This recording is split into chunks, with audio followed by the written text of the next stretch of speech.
Welcome back to our mock draft. I know it feels like it's deja vu because we have Brandon Rahbar back with us, but this is OKC's second pick. So they got the second overall pick. That's when we saw this lovely gentleman about a week ago. In addition to the second overall pick, the OKC Thunder landed this big win when the Clippers pick was conveyed to number 12, right? It looked like most of the season it was going to be a late teen and then a little loss to the Pelicans late in the season. OKC caught a break. Now they've got 2 lottery picks. So we're going to talk about the second lottery pick right now. Now, Brandon, you mentioned in our first video together this year that the OKC Thunder have got 3 guys now that they're building this team around, all of them kind of combo guards with SGA, Lou Dort, and Josh Giddey. The first or the second overall pick, so your first pick, is gonna be a big. Right. Whoever it ends up being, it will be a power forward / center. So let's talk about the guys who the Thunder could pick up and add to the roster with this 12th pick. Yeah, I mean, what's funny is you're exactly right. So position-wise, I don't know that they're necessarily looking at any sort of position. I think they'll just take best talent available, like whoever's highest on their board. I think is who they'll take because they're still in talent. They're just trying to pile as much on as they can.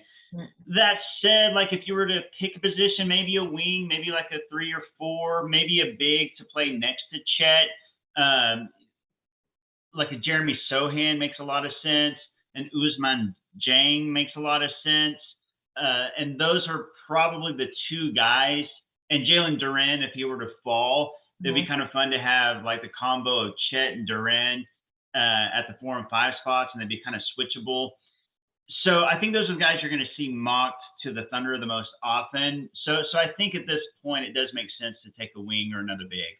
Okay, so let's talk about what those guys could potentially bring to OKC before I get your actual pick. Jeremy Sohan's the first one you brought up. He's from Baylor, a 6'2", kind of forward-ish, a two-way player, a guy who could come in right away and contribute a little bit on offense, but be I don't want to say a defensive stopper. He's not Lou Dort, but he's solid on defense. And he can defend 1 through 5. Once you're talking about switchability, this guy would be chef's kiss. Yeah, he really would. His defense really could. I mean, it possibly could be really special. One of the best in this class, at least. And because he's got all that versatility, it's all about switching in the NBA now and, not getting played off the floor. He could conceivably, play 1 through 5. The problem is he could also go 1 from 5 from 3 on any given night as well, because he's not a good shooter at this point, but he's got a lot of playmaking abilities. He can finish at the rim. He's really young. He was actually born in Oklahoma, a small town in Oklahoma. Yeah, so there's already connection. He's a fun dude, high character, which the Thunder are into.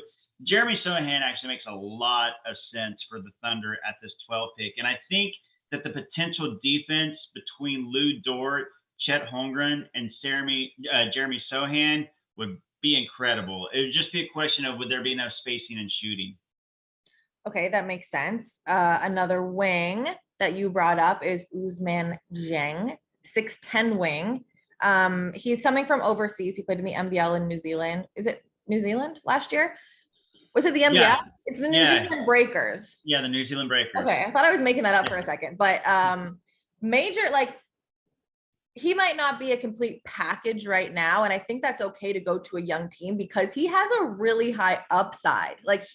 His ceiling is high, whether he's here right now. And a lot of guys are hey, full package, but your ceiling's here. I feel like his ceiling is up. Yeah. If you're to rank this draft by ceiling and upside, Dieng would be easily a top 10 pick, maybe a top 5 pick. That's how high his ceiling potentially is. And he's exactly the kind of player that the Thunder typically draft, which is why he's being mocked to the Thunder so much. Young, international, long, 6'10", has playmaking ability. He's got all these diverse skill sets. I didn't even think about international. Those 3 guys, none of them are American that I just said the Thunder are building around. I didn't even put that together. Yeah. Yeah. So he is kind of the prototypical new Presti pick. So would not be surprised at all to see Zhang go at number 12 to the Thunder. Okay, the only other name that I had was Mark Williams, and it was simply because he's so big. But if you're putting him beside Chet, like, is he a good backup? Like, this guy is huge. He's 7'2", like a 6.5 wingspan. Does he fit into the roster, or is it redundant at this point?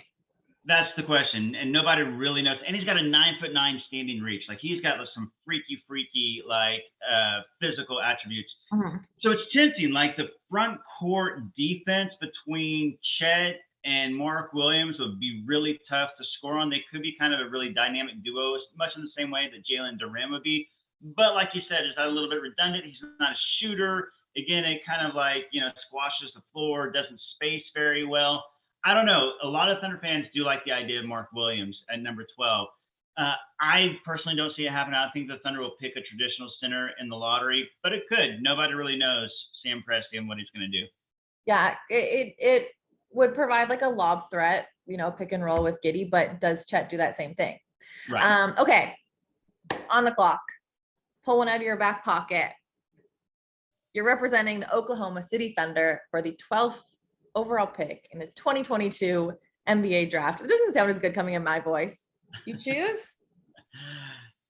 Johnny Davis, actually. I'm surprised. I shouldn't say I'm too surprised, because I could see Johnny Davis falling. He's typically mocked in the top 10. And, this goes against everything that we've said so far, because I've been talking about wings and bigs, haven't talked about Johnny Davis, haven't talked about guards. We've talked about how they have all these guards. But I do think that he's the best talent remaining. I think it's close. I think the Thunder really like Sochan, and Presti might lean Sochan if this were to happen. But I just think that Johnny Davis's upside, and potential, whether it's starting or whether it's coming off the bench, he's a scorer. He didn't do it really efficiently, but he had to carry the load at Wisconsin, and he's a really, really good defender. Like, high motor defensively. You don't usually see the kind of defense from a guy who leads his team in scoring by such a healthy margin be so good defensively as well. So, in the NBA with more space, with him being maybe the third, fourth option, he could really excel. So I'm going to go Davis over Sochan here. This is like the classic, do you pick the best talent or do you pick the best fit? And we're going with best talent for number 12, because if Johnny Davis does fall, he would be the most complete package that would fit into the roster. Yes? I think so. Yeah. I think because just talent-wise, the Thunder just want to get as much talent as they can and then figure out fit and all that stuff later. And Johnny Davis is a big time talent. All right. I like it. It's a surprise, but I like it. Brandon, this is the last time you and I will talk until the season begins. So thank you. Thank you. I appreciate it. Johnny Davis, Chet Holmgren, let's go Thunder. Absolutely. And I'll see you 3 times probably for this mock draft next season. We'll see. And then 39 times the next year. Who knows? Yeah. Thank you, Brandon. I appreciate you. Absolutely. Thanks, KJ.